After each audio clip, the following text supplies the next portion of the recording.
La tecnología perdida de la Atlántida. Ciencia imposible. Cuando Platón habló sobre la Atlántida en sus célebres diálogos El Timeo y Critías, hace ya más de 2500 años, lejos estaba de imaginar la polémica que se iba a desatar con su escrito. Pensar que el viejo filósofo solo hizo referencia a una sociedad utópica en su descripción del mítico continente, es desconocer una realidad, en la cual Platón se revela como un iniciado de primer orden, versado en antiguos misterios, herencia de conocimientos olvidados. Admitiendo este punto, y aceptando que Platón fue educado en estas escuelas esotéricas, algunas de las cuales superviven en la actualidad, se puede comprender entonces la tremenda verdad que se esconde tras el enigma de la Atlántida. Como todo buen iniciado, Platón solo reveló una parte de la historia, omitiendo pasajes comprometedores que aún no podían darse a conocer al público. Un relato fragmentado, donde la verdad y la leyenda se mezclan por igual, fue la forma en que el sabio griego realizó la transmisión, velando información que los siglos posteriores recién comenzaron a mostrar. Una de las primeras escuelas esotéricas en romper el hermetismo sobre la Atlántida, fue la Sociedad Teosófica, fundada en 1878 por la estudiosa de origen ruso Elena Petrovna Blavatsky. En su obra cumbre, La Doctrina Secreta, compuesta por 6 volúmenes, Blavatsky legó pistas sobre misterioso continente, aunque manteniendo reservas sobre algunos puntos en particular. Sin embargo, considerando el año en que La Doctrina Secreta fue publicada, 1884, la visión de una Atlántida tecnológica, casi de ciencia ficción, no deja de sorprender. Y el gran rey de la faz resplandeciente, el jefe de todos los de faz amarilla, se entristeció al ver los pecados de los de faz negra. Envió él sus vehículos aéreos, vimanas, a todos los jefes hermanos, jefes de otras naciones y tribus, con hombres piadosos dentro, diciendo: preparaos. Alzaos vosotros hombres de la buena ley, y cruzad a la tierra mientras, aún, esté seca. Los señores de la tempestad se aproximan. Sus carros se aproximan a la tierra. Solamente una noche y 2 días más vivirán los señores de la obscura faz, los hechiceros, en esta tierra paciente. Está ella condenada y tienen que hundirse con ella. Los señores inferiores de los fuegos, los gnomos y los elementales del fuego, están preparando sus añastras mágicas, armas de fuego construidas por medio de la magia. Pero los señores de mirada tenebrosa, mal de ojo, son más fuertes que ellos, los elementales, y estos son los esclavos de los poderosos. Están ellos versados en el astra, vidya, el conocimiento mágico más elevado.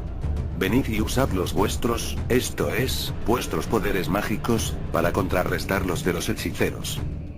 Que los señores de la faz resplandeciente, los adeptos de la magia blanca, hagan que los vimanas de los señores de la obscura faz pasen a sus manos, o posesión, a fin de que ninguno de los hechiceros pueda escapar por su medio de las aguas, evitar las varas de las 4 deidades kármicas, y salvar a sus perversos secuaces o pueblos. Que los de faz amarilla envíen sueños de sí mismo, mesmerismo, a los de faces negras. Que aún a ellos, los hechiceros, se les evite el dolor y el sufrimiento. Que todos los hombres a los dioses solares aten, paralicen, que dependen de los dioses lunares, para que no sufran y escapen a su destino. Y que los de rostro amarillo ofrezcan su agua de vida, sangre, a los animales parlantes de los de faz negra, para que no despierten a sus amos. La hora ha sonado, la negra noche pronto está. Analizado el pasaje citado, encontramos a unos atlantes versados en tecnología aérea, que a su vez mezclaban conocimientos del orden psíquico con artes mágicas. Esta combinación resultó explosiva, y probablemente con el tiempo los condujo a la destrucción, como relatan casi todas las crónicas esotéricas, al carecer, según decían, de avances en el orden moral. Para Blavatsky no había duda que esta raza dominó, además de la aeronáutica, otras ciencias, como la meteorología, metrografía, geomancia, física, química, alquimia, mineralogía, geología y astronomía. Pensar que una cultura que se atribuye su existencia a una era preglacial pudo lograr tal grado de desarrollo, es contradecir la historia misma, siendo rechazada y catalogada como fantasía. Sin embargo, las fuentes que inspiraron a Blavatsky en su visión controversial de los atlantes, provienen de manuscritos de origen hindú, algunos de los cuales fueron introducidos en Occidente durante ese periodo, para consternación de los académicos de la época. Casi 10 años después de la publicación de La Doctrina Secreta, vio la luz un curioso libro. Habitante de 2 planetas o la división del camino, por Filos el tibetano, entidad que reveló conocimiento sobre la Atlántida a un joven escritor Frederick Spencer Oliver oriundo de Monte Shasta, siendo considerado uno de las primeras obras canalizadas. Teniendo en cuenta esta última particularidad, se podría descartar rápidamente su lectura obviando el material como fuente de estudio, pero a pesar de estos obstáculos Habitante de 2 planetas contiene información que merece atención, aunque con recaudos. Veamos. Los poseidanos encontraron que en el reino más allá del magnetismo habría todavía más fuerzas de pulsación, superior y más intensas. Fuerzas operadas por la mente. Y la mente viene de nuestro Padre, así como la fuerza creadora habidas y por haber he dicho que los atlantes reconocían que la naturaleza en su totalidad era la deidad exteriorizada.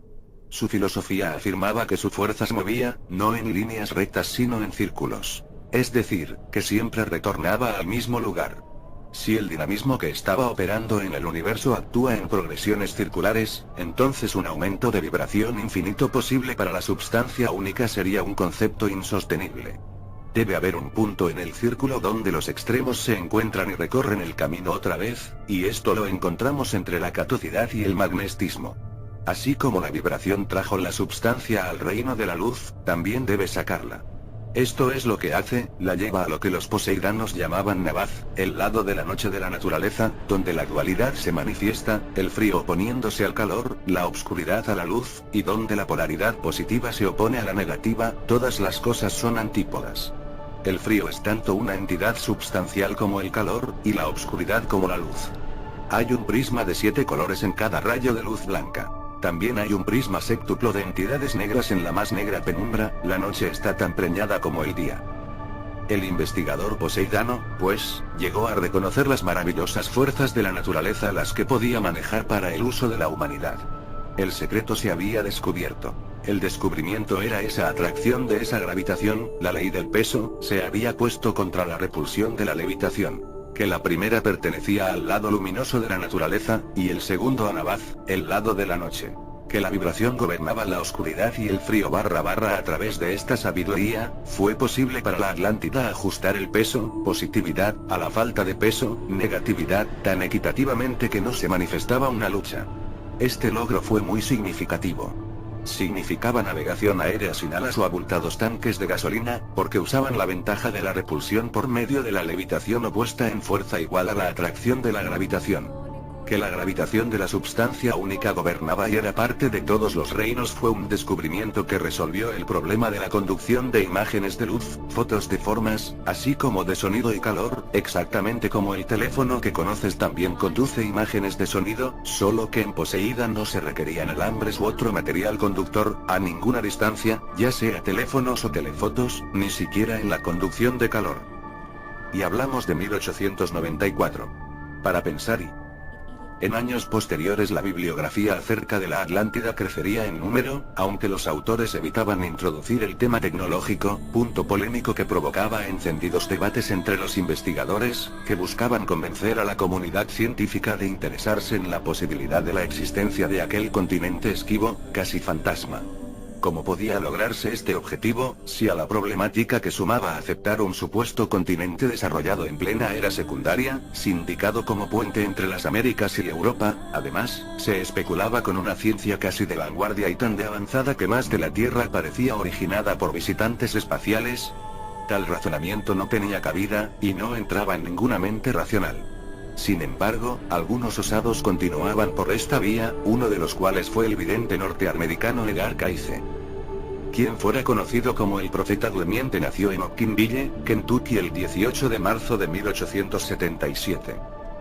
Ya desde niño desplegó poderes de percepción que parecían extenderse más allá de su alcance.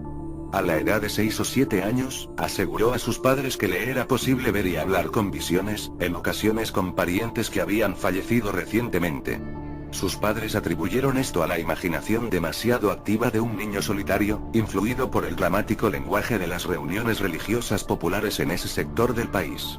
Años más tarde, al dormir con la cabeza sobre sus libros escolares, desarrolló una forma de memoria fotográfica que le ayudó muchísimo a lograr un rápido avance en la escuela del lugar.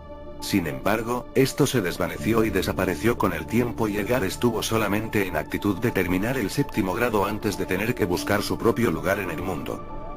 En 1898, a la edad de 21 años, se convirtió en vendedor para una compañía papelera mayorista. Más o menos por esa época se le desarrolló fuertemente una parálisis gradual de los músculos de la garganta, que le amenazó con la pérdida de la voz. Cuando los médicos declararon su impotencia para descubrir la causa física de esta enfermedad, se intentó la hipnosis, pero esta dejó de producir efectos curativos permanentes. Como último recurso, Edgar pidió a un amigo que le ayudara a volver a entrar en el mismo tipo de sueño hipnótico que le había permitido memorizar sus libros escolares cuando niño. Su amigo le hizo la sugestión necesaria y una vez que se encontró en trance autoinducido, Edgar pudo enfrentarse y examinar sus propios problemas. En esa ocasión se recomendó medicamentos y terapia manipulativa, cosa que le permitió recuperar con todo éxito su voz y curar las molestias de la garganta. Un grupo de físicos de Oakville y Bowling Green, Kentucky, aprovecharon su excepcional talento para diagnosticar a sus pacientes y pronto descubrieron que lo único que Caice necesitaba era el que se dieran el nombre y dirección del paciente y entonces se sintonizaba telepáticamente con la mente y cuerpo de esa persona, donde quiera que ésta estuviera, con tanta facilidad como si ambos se encontraran en la misma habitación. No le era necesaria, ni se le proporcionaba, ninguna otra información en relación con algún paciente. Caice falleció el 3 de enero de 1945 en Virginia Beach, Virginia, legando más de 14.000 registros estenográficos perfectamente documentados, de las comunicaciones telepáticas y de clarividencia que había impartido a más de 8.000 personas diferentes durante un lapso de 43 años. A estos documentos se los conoce como lecturas. Estas lecturas constituyen uno de los registros más grandes e impresionantes de percepción psíquica que haya llegado a emanar de un solo individuo / un desglose aproximado de las lecturas, de acuerdo con el tópico cubierto por el título, indica que cerca del 60% son diagnósticos físicos, 20% lecturas de vida y el 20% puede agruparse bajo el encabezado de diversos. Esta categoría de diversos incluye lecturas sobre tópicos comerciales, temas mentales y espirituales, interpretación de sueños y una gran variedad de asuntos misceláneos. De las 14.000 lecturas que Caice dejó como testimonio de su excepcional poder, 2.500 son lectura de vida, muchas de las cuales tratan de la reencarnación de individualidades consultantes, a través de la historia. A las 2.500 lecturas debemos restarle 700, correspondientes a la visión del vidente sobre Atlántida, abarcando un período de 20 años, que van de 1924 a 1944. A diferencia de los ocultistas que presentaban un cuadro complicado de la Atlántida y de la conciencia humana, Caice centró sus lecturas en la historia de sus individuos y de su desarrollo personal. En la versión ofrecida por Caice sobre la Atlántida, esta se presenta como una sociedad tecnificada, y ferozmente dividida en dos bandos irreconciliables que estuvieron continuamente en guerra. El enfrentamiento se daba entre los hijos de Belial, de tendencia materialista y autoritaria, contra los hijos de la ley de Uno, más espirituales y compasivos. Ambos grupos jamás pudieron dirimir sus diferencias y su eterna pugna condujo al continente a un terrible final, que culminó con su destrucción, luego de un devastador cataclismo inducido por manejos egoístas. Las lecturas no dejan duda sobre la ubicación de la Atlántida, así como de la existencia de su asombrosa tecnología. La posición y el continente que la Atlántida ocupaba, se encuentra entre el Golfo de México, por un lado, y el Mediterráneo, por el otro. Evidencias de esta civilización perdida deben encontrarse en los Pirineos y en Marruecos, Honduras Británica, Yucatán y Norteamérica. Existen algunas porciones que sobresalen y que deben haber sido en una época una parte de este gran continente. Las Indias Occidentales Británicas o las Bahamas, son una porción del mismo que pueden verse en la actualidad.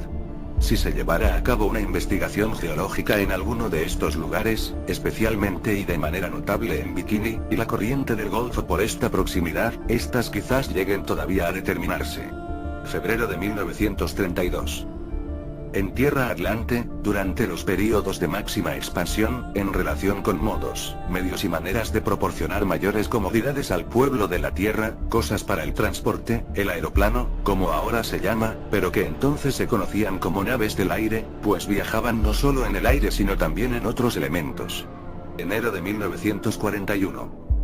En Tierra Atlante, cuando se crearon aquellas cosas hechas para que fuerzas motrices las impulsaran y llevaran a la gente a las diversas porciones de tierra así como a otras tierras. La entidad fue entonces un connotado navegante. Octubre de 1931. En Tierra Atlante, cuando los pueblos entendían la ley de las fuerzas universales, la entidad era capaz de llevar mensajes a través del espacio a otras tierras. Guiaba naves de ese período, febrero de 1930. En Tierra Atlante, en la época de la creación de fuerzas eléctricas, que tenían relación con la transportación de aparatos de un lugar a otro, tomando fotografías a distancia, leyendo inscripción de muros a una distancia, venciendo la misma gravedad, preparación del cristal, el terrible cristal poderoso. Mucho de esto motivó la destrucción. Febrero de 1934. En una tierra conocida como Poseidia, fue músico en el templo, producía sonidos de toda índole en instrumentos. La civilización materialmente superior a la de hoy. En una posición donde era adorado por el pueblo en una porción de esa tierra. Junio de 1928. En la Atlántida, durante el estado más elevado de civilización, maestro del pensamiento psicológico y estudio, especialmente el de la transmisión del pensamiento a través del éter. Mayo de 1925. En la ciudad de Peos, en la Atlántida, entre gente que logró entender la aplicación del lado nocturno de la vida o aquellas influencias negativas en las esferas de la Tierra, de aquellos que dieron mucha compresión a la manera del sonido, voz e imagen y semejantes a pueblos de ese periodo. Junio de 1930. En Poseidia la entidad habitó entre aquellos que tenían a su cargo el almacenaje de las fuerzas motrices de los grandes cristales que de tal manera condensaban las luces, las formas de las actividades, como para guiar a los barcos en el mar y el aire, y en artículos de confort para el cuerpo, como la televisión y la grabación de la voz. Febrero de 1935. Las lecturas son claras en este punto.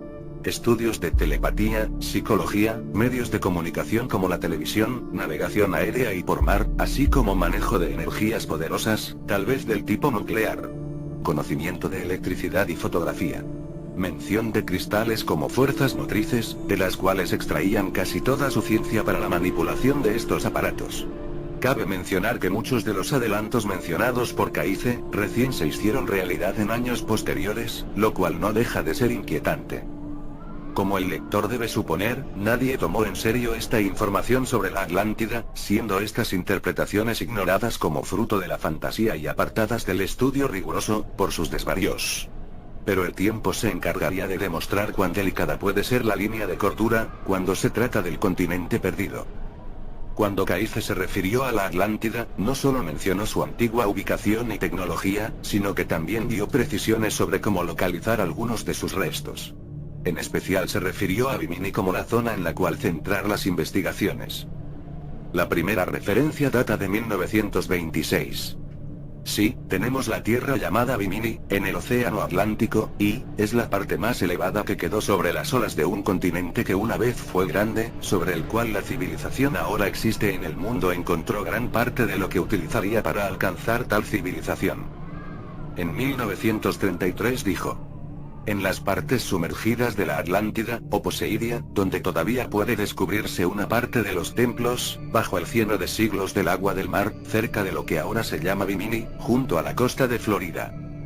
2 años después, en 1935, una aviadora afirmó que durante su vuelo por Bimini divisó un pozo de agua dulce, y, rodeado de un muro en su borde superior, con piedras de composición peculiar y con símbolos extraños. Sin embargo, todo quedó en la nada. Ajeno a las controversias, Caice continuó pronunciándose sobre la Atlántida, y seguramente jamás esperó que una de sus lecturas obtuviera reconocimiento mundial después de su muerte. Y Poseidia estará entre las primeras partes de la Atlántida que se levante de nuevo. Esperadla en el 68 o 69, 1968 o 1969. No está muy lejos. 1940. El milagro se produjo en 1968. 2 pilotos veteranos de la Segunda Guerra Mundial, Trigo Adams y Robert Brush, detectaron lo que parecían ser los cimientos sumergidos de un edificio, cerca de la isla de Andros, que es la isla más grande y próxima a Bimini. La zona detectada en Andros era Pine Key, USA, y consistía en una construcción rectangular cubierta por algas y plantas marinas, muy cerca de la superficie del agua y estaba dividida en varias partes. Sus primitivas murallas se encuentran aún bajo la arena submarina, mientras que el pavimento, si existe, aún no ha sido descubierto por los arqueólogos.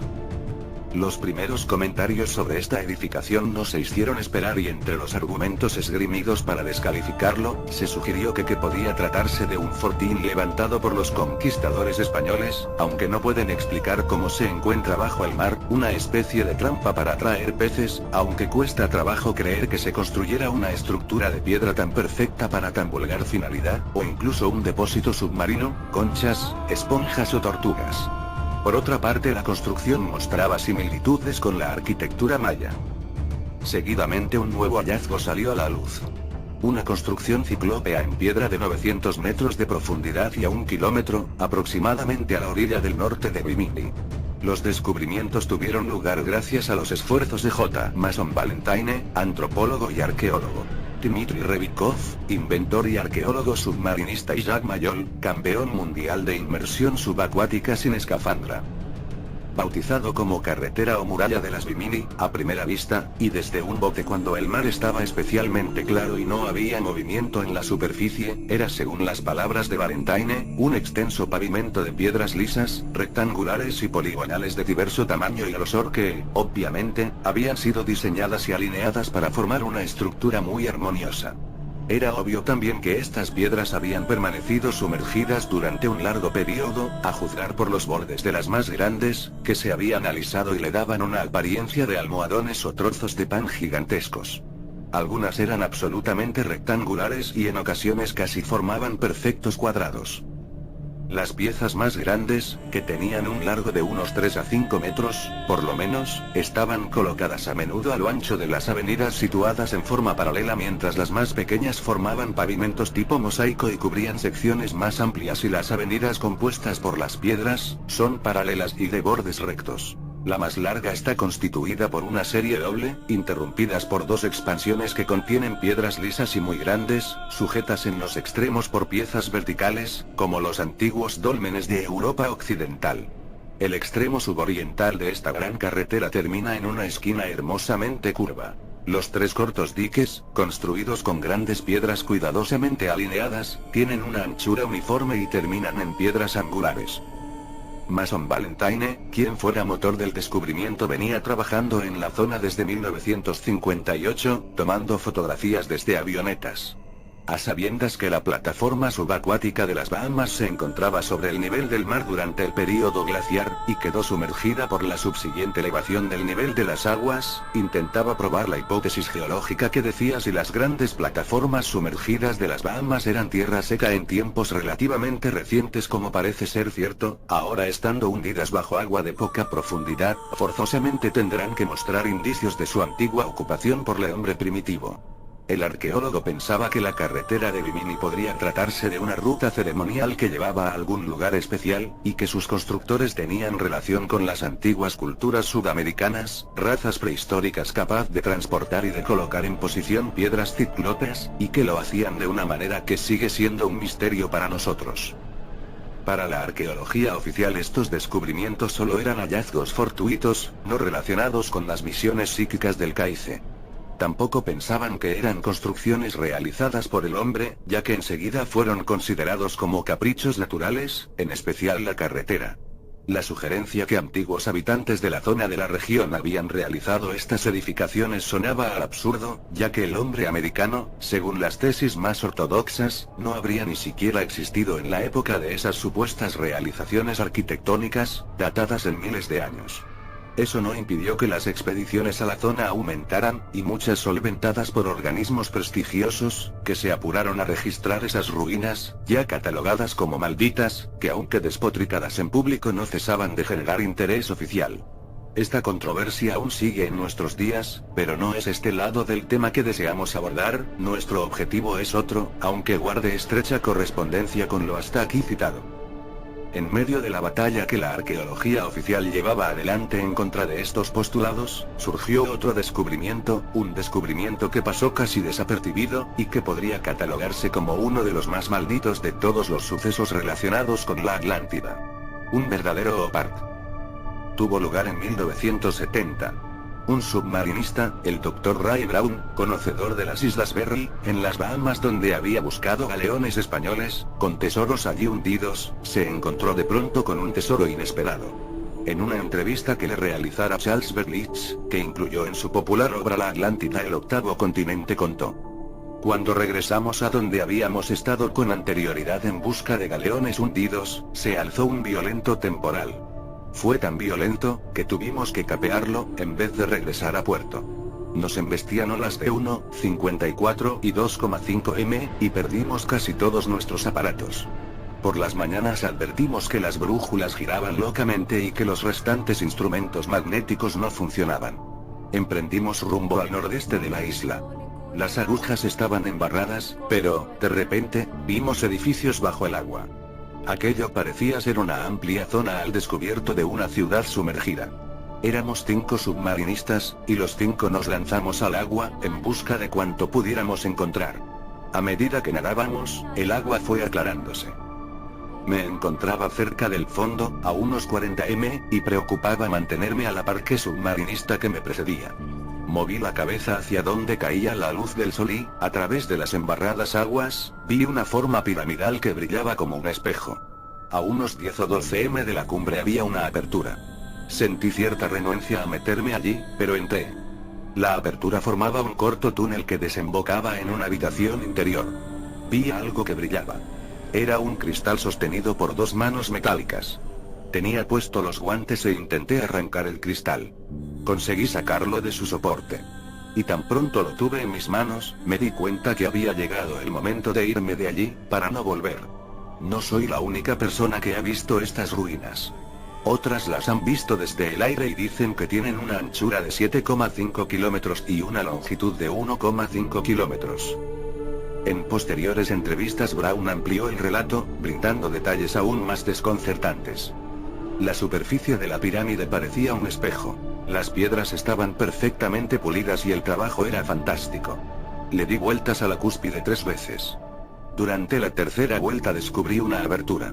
En mis vueltas anteriores no había visto ninguna atentamente aquella estructura. No puedo explicar por qué al principio no había ninguna abertura y después sí.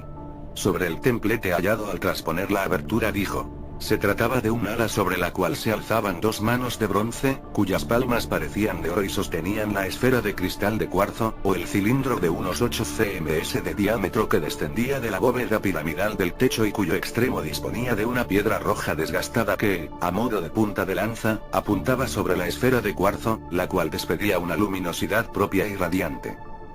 La sala del templo disponía de varios asientos, uno de los cuales quedaba más alto que los demás, como reservado al individuo de más alta jerarquía. El aposento estaba claramente iluminado, sin que resultara visible la fuente de luz que todo lo alumbraba. Así también se hallaba limpio, si bien ocupado por el agua. Singularmente, no habían introducido por la abertura, ni siquiera un grano de arena, ni un alga, ni polvillo de plancton. Tampoco se había adherido ningún organismo a la cara de la pirámide. En medio de esta situación Brown aseguró escuchar una voz en su cabeza que le recomendó: has venido. Ahora tienes lo que viniste a buscar. Ahora vete y no vuelvas jamás. Cuando regresó a la superficie con la esfera geomagnética, vio sorprendido que sus demás compañeros de equipo habían hallado otras piezas demostrativas de la existencia de las ruinas arqueológicas del fondo submarino de aquella zona, y que también ellos coincidían en el hallazgo de la ciudad submarina. También la voz les había recomendado que jamás regresaran a aquellas profundidades. Sobre la estructura piramidal declaró que presentaba semejanzas con las de Egipto que, a diferencia de las sudamericanas, eran totalmente lisas y sin ningún gráfico en sus caras. Asimismo, carecían de escalonamiento. De los 5 submarinistas participantes, 3 no aceptaron las recomendaciones de la voz, y volvieron en busca de más pruebas de la ciudad sumergida, que creyeron era la Atlántida. Jamás regresaron de su periplo, sobreviviendo tan solo 2 testigos de aquella fabulosa experiencia, uno de los cuales fue Ray Brown, quien jamás volvió a explorar esa zona. Sobre el sitio de extracción, nunca reveló las coordenadas exactas, aunque dejó en claro que las ruinas se encontraban en algún punto de las islas Andros y Bimini. Los análisis que se le practicaron al cristal revelaron que ampliaba la energía que pasaba a través de él. El descubrimiento de Brown ponía otra vez el centro de atención algunas de las lecturas de Caice, quien mencionó la utilización de cristales en la Atlántida como fuente de energía, y que según creía fueron causa del desastre que la hundió en el océano. El mismo año en que el vidente predijo el levantamiento del continente, 1940, hizo referencia a un poderoso cristal que denominó Tuaoi, la piedra de fuego, base de todo el sistema tecnológico atlante. Tenía la forma de una figura de 6 lados, en la que aparecía la luz como medio de comunicación entre lo infinito y finito, o como medio por el cual se producían las comunicaciones con esas fuerzas de las que emanaban las energías, como centro que salían las actividades radiales que guiaban las diversas formas de transiciones o de viajes durante aquellos períodos de actividad de los atlantes. Estaba dispuesta como un cristal, aunque de manera muy diferente de la habitual entre nosotros. No confundáis las dos, por lo tanto, pues están a muchas generaciones de distancia. Eran en aquellos períodos en que se dirigían los aeroplanos, o los medios de transporte. Aunque ellos, en aquellos tiempos, podían viajar por el aire, o por el agua, o bajo el agua, indiferentemente. Pero la fuerza con la que se gobernaban estaba en esta central de energía, la piedra de Tuaoi, que era como el rayo como el que actuaba. En un principio, era la fuente de la que procedía el contacto mental y espiritual. Más allá de las visiones de Caice, el cristal encontrado por Ray Brown, ¿tenía alguna validez para los estudiosos? ¿Podía ser tomado en serio? No en forma oficial, como pasa siempre en estos casos tan dudosos, pero evitando su desecho como falsa prueba. Tratando de ampliar los datos del cristal encontrado por el submarinista, comenzamos a buscar más evidencias de esta historia y alguna fotografía, que sabíamos existía, pero nuestra sorpresa fue mayor al comprobar que en la era de la información no había datos de mayor valía, salvo el legado por Berlitz, y ya citado. Sin embargo, nuestra pesquisa tuvo su recompensa, y conseguimos el ansiado material, que a través de un viejo vídeo de History Channel, de la década del 80, el cristal aparece en su esplendor junto a su descubridor en un especial dedicado a la Atlántida. Después de casi 28 años, podemos hacernos una idea de aquella pieza tan insólita surgida de un lugar misterioso del océano.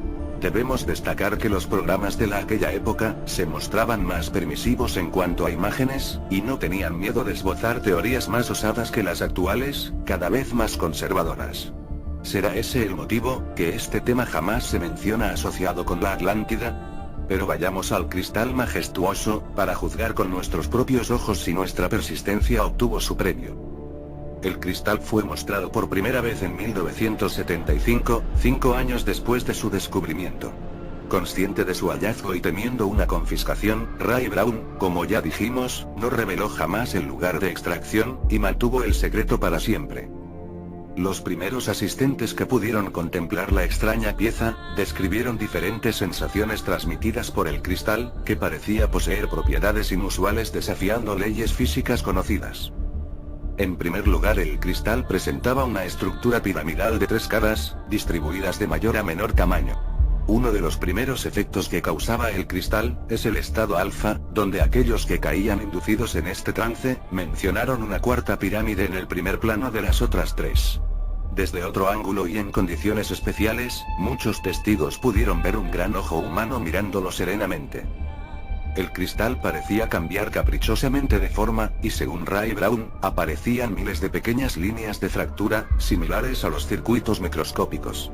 Fenómenos de corte paranormal parecían acompañar a la esfera, y así muchos sensitivos declararon que sintieron vientos de tipo iónico con capas de diferentes temperaturas, frías y cálidas, rodeando al cristal. Luces fantasmas, voces y hormigueos, también fueron reportados. Experimentos realizados con brújulas cerca del objeto, mostraron la alteración de las agujas, que eran direccionadas hacia el lado contrario, estando a solo 2 pulgadas de distancia. Los metales son inmediatamente magnetizados una vez que entran en contacto con él.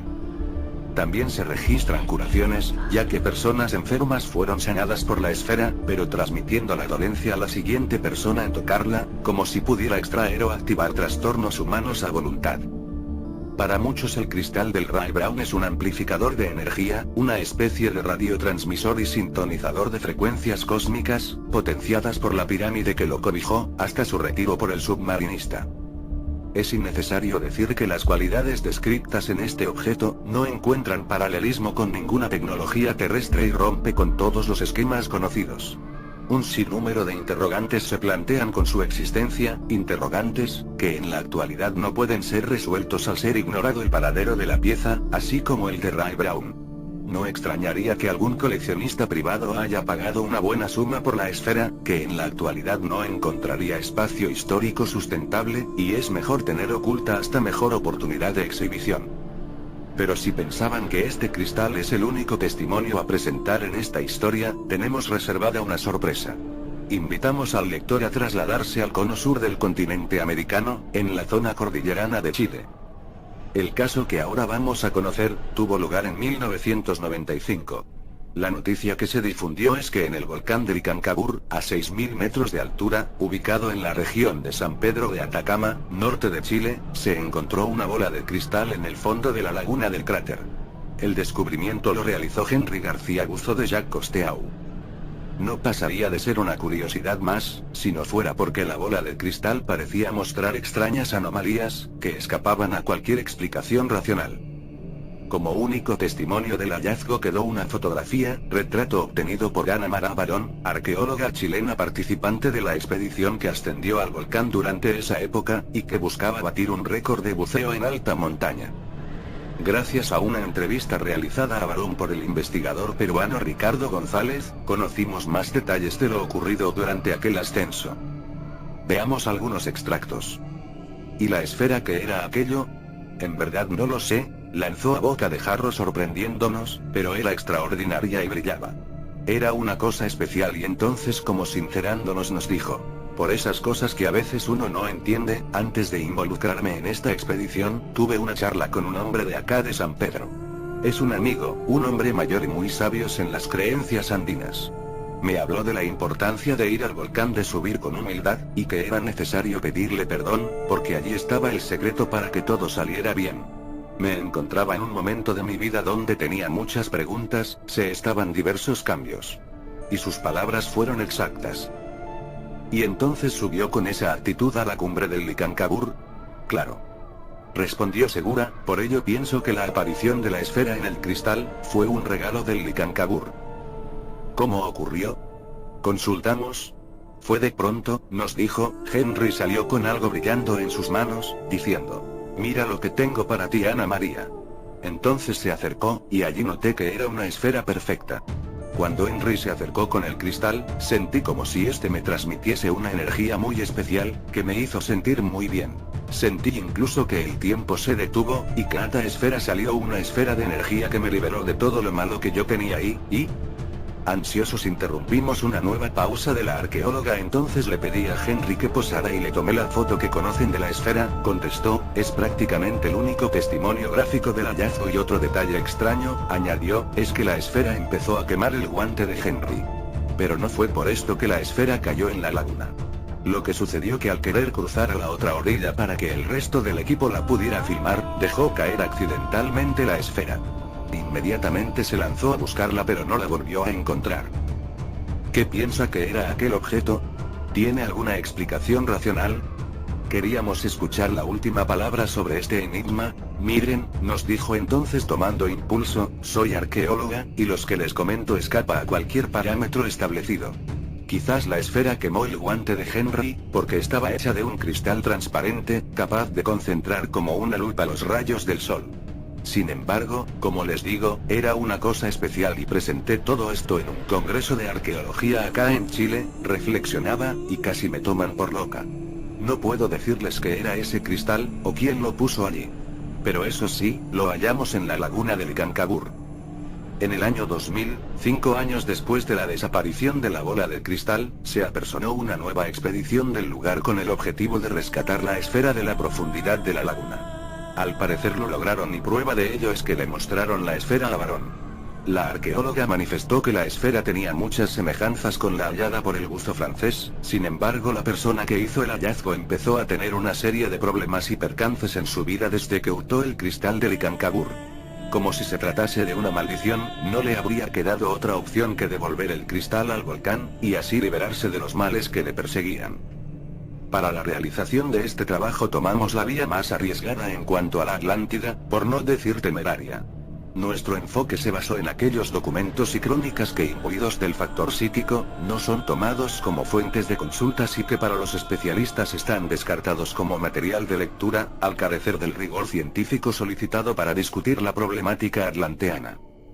Sin embargo, la existencia de ciertos objetos que cada tanto devuelven los océanos o lagunas, como los descritos en este artículo, obliga a revisar estas historias rechazadas, porque creemos que allí encontraremos pistas que ayuden a resolver el enigma que estas piezas presentan. Quizás el misterio de la Atlántida persista por mucho tiempo, quizás ya se descubrió y su secreto se oculte, hay mucha información a ese respecto. En cuanto a la existencia de su tecnología fabulosa, nuestra cultura actual está sumamente avanzada, y muchos de los descubrimientos atribuidos a esa fabulosa civilización ya fueron recreados, otros, como el poder de las esferas citadas, aún sorprenden por sus cualidades extraordinarias y desconocidas. Especulando, podemos imaginar que un poder semejante manipulado por manos equivocadas, llevaría al desastre, como ocurrió al parecer en aquel continente. Pero la ascendencia de la Atlántida en la historia humana es tan fuerte, que no dudamos un día esta tecnología perdida regrese en todo su esplendor.